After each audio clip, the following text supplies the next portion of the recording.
Panginoon, salamat po sa pagkakataon na tuparin namin ang aming mga pangarap.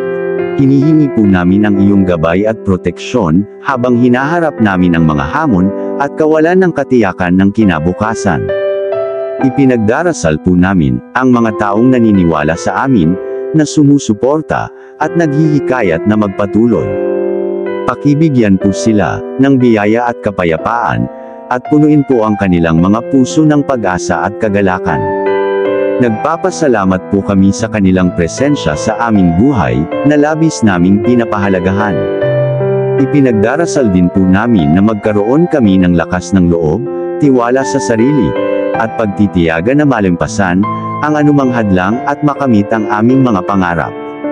Ipagkaloob mo po sa amin ang karunungan, ang malikhaing diwa, at ang sigla na gamitin ang aming mga talento at kakayahan, para sa iyong kaluwalhatian, at para sa kapakinabangan ng iba. Nagtitiwala po kami sa iyong plano at oras, at isinusuko po namin ang aming pangamba at takot sa iyo. Alam po namin na lagi ka naming kasama, at hindi mo kami iiwan o pababayaan.